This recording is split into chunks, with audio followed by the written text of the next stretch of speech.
Hello दोस्तों, मैं अविनाश आप सभी का स्वागत करता हूं आपके अपने चैनल जीएस पावर में। साथियों, जैसा कि मेरा पहले भी वादा था कि मैं लूसेंट पे मैंने जो काम किया वो आपसे शेयर करूंगा कि लूसेंट को कैसे कवर किया जाए, कौन कौन से सेक्शन पे ज़्यादा जोर दिया जाए ताकि हम इसका मैक्सिमम बेनिफिट उठा पाए। मैं उम्मीद करके चलता हूँ कि ये जो बुक होगा वो ज़्यादातर बच्चों के पास होगा, जो कंपटीशन की तैयारी कर रहे हैं उनके पास ये बुक जरूर होगा। लेकिन मैं ये भी दावे के साथ कह सकता हूँ कि बहुत कम बच्चे ऐसे होंगे जो कह पाएंगे कि लूसेंट पे मैंने काम किया है, उसकी मैक्सिमम इंफॉर्मेशन मेरे दिमाग के अंदर है। कि ये बुक ऐसा ही है कि अट्रैक्ट तो सबको करता है, लेकिन इस पे काम करना, इस पे पकड़ बनाना थोड़ा सा मुश्किल होता है। उसके पीछे मैं दो तीन कारणों को ही मेनली समझ पाता हूँ। एक, हमें पता नहीं होता कि इस बुक को कैसे पढ़ा जाए, पहली बात। दूसरी बात, हाँ, हमें ये नहीं पता होता कि कौन सा इंपॉर्टेंट सेक्शन है, कौन सा जिसको हम थोड़े से साइड लाइन में कर सकते हैं, जिसको हम इग्नोर कर सकते हैं, वो चीज़ें नहीं पता होता है। दूसरी बात, कहाँ पे इसके जो इन्फॉर्मेशन है वो सपोर्टिंग रोल की तरह काम करेंगे, कहाँ पे इससे अलग भी हमको पढ़ना चाहिए। यहाँ पे कुछ चीज़ें ऐसी हैं जहाँ पे आप सिर्फ फैक्ट पढ़ के नहीं काम फायदा उठा पाओगे, आपको उसके साथ थोड़ी बहुत बैकग्राउंड स्टोरी भी आपको पता होनी चाहिए।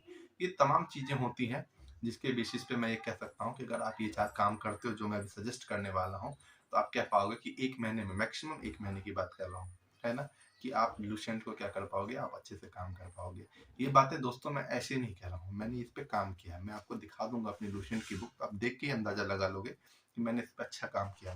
मैंने पिछले दो 2 साल में इस पर काफी काम किया। तो अब देखो, ये मेरे बुक की हालत है।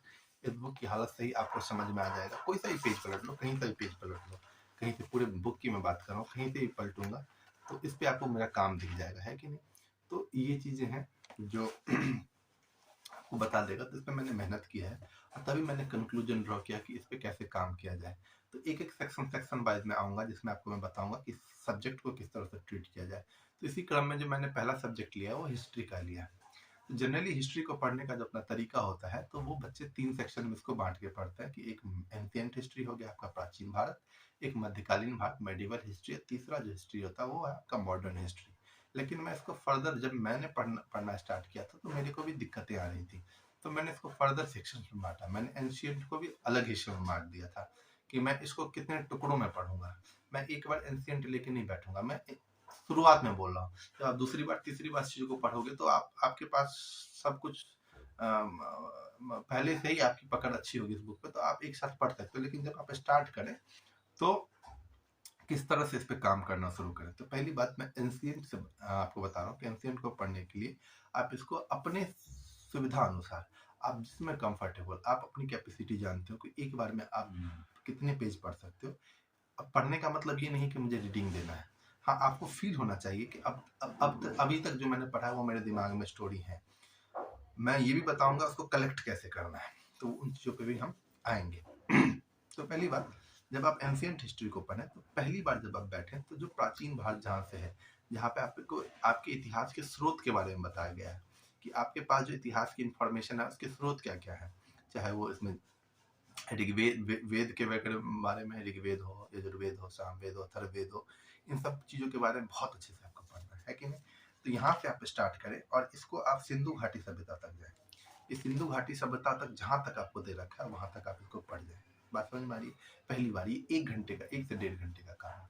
यहाँ तक आपने पढ़ लिया तो आप आधे घंटे का ब्रेक लें और वर्ड्स टू वर्ड्स इसको नोट करें। वर्ड्स टू वर्ड्स मेरा कहने का मतलब ये कि लाइन बाई लाइन मत करना नोट, की वर्ड्स को पकड़ना। बात समझ में आ रही है, की वर्ड्स को पकड़ना, वो भी मैं आपसे शेयर करूंगा कभी मौका मिला तो, कि मैं किस तरह से नोट्स पे काम करता हूँ। और आपके दिमाग में वो स्टोरी आनी चाहिए। दूसरी बार जब आप बैठोगे तो आप वैदिक सभ्यता से स्टार्ट करोगे। आप वैदिक सभ्यता से पढ़ना स्टार्ट करोगे। ये दिखा देता हूँ मैं, ये ये वैदिक सभ्यता आपको दिख रहा होगा, तो देखने में दिक्कत है। तो वैदिक सभ्यता से आप स्टार्ट करोगे और आप कंप्लीटली कहाँ तक पढ़ोगे इस चीज को। बौद्ध धर्म, जैन धर्म बहुत इंपॉर्टेंट है, इस पे बहुत अच्छे से आपको काम करना। बौद्ध धर्म, जैन धर्म पे आप काम करोगे, शैव धर्म पे भी काम करोगे, वैष्णव धर्म, इन सब से। क्योंकि अब ये हो गया ना कि बौद्ध धर्म, जैन धर्म अब सब पढ़ चुके हैं, वहां से क्वेश्चन भी आते हैं, नो डाउट, उसको तो पढ़ना ही है। अगर डिफिकल्ट बनाने के लिए कभी इस्लाम धर्म से पूछ दिया, कभी वैष्णव धर्म से पूछ दिया, तो इन सब पे भी आप काम करोगे, है कि नहीं। यहाँ तक दूसरी बार में। तीसरी बार में अब आप मगध पे आ गए, है कि नहीं। अब तीसरी बार जो हम बैठेंगे तो मगध से स्टार्ट करेंगे और ये मेरा कंप्लीटली चलेगा, सिकंदर सिकंदर सारा चलेगा यहाँ से।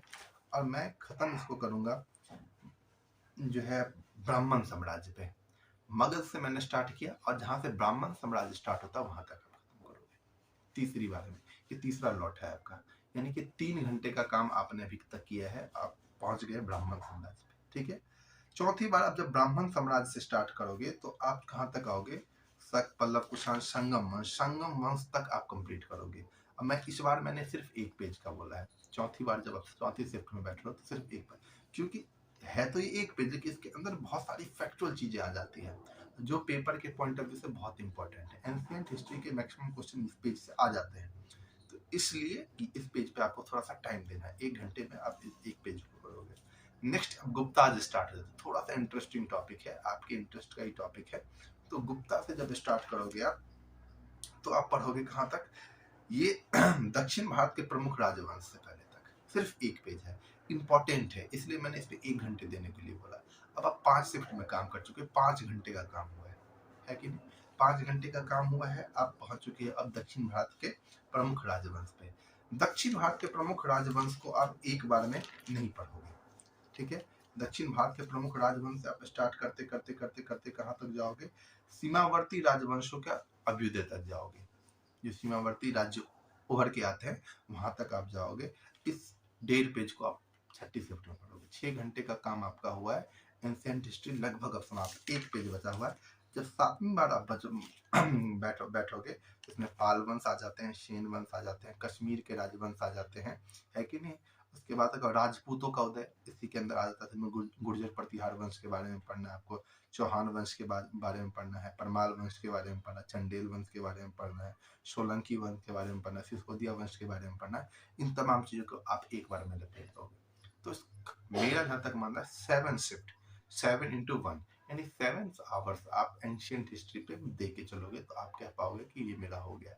हाँ, दूसरी बात, लेकिन ये 7 घंटे में आपने पढ़ दिया है, सिर्फ आपके पास है क्या नॉलेज?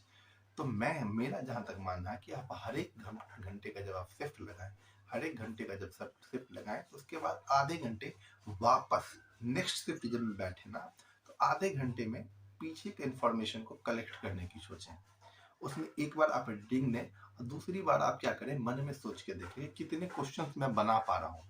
मैं ये नहीं कह रहा हूँ कि कितने क्वेश्चंस के आप आंसर दे पा रहे हो, आप अपनी तरफ से कितने क्वेश्चंस बना पा रहे हो, ये इंपॉर्टेंट है कि नहीं? जब ये चीजें आप पे आ जाएंगी ना, एक इंफॉर्मेशन से दूसरे इंफॉर्मेशन को जब आप कनेक्ट करना स्टार्ट करोगे, जब हिस्ट्री पढ़ रहे हो तो जब आप कोई एक ईस्वी आपके पास आता है कि मान लो कोई ईस्वी आ गया आपके 1915, तो आप ये कनेक्ट करो कि 1915 में कौन कौन सी ऐतिहासिक घटनाएं हो चुकी हैं, है कि नहीं? तो जब इस तरह से इंफॉर्मेशन को आप ग्रैप्स करना स्टार्ट करोगे तो आपको लगेगा, आपको कॉन्फिडेंस फील होगा।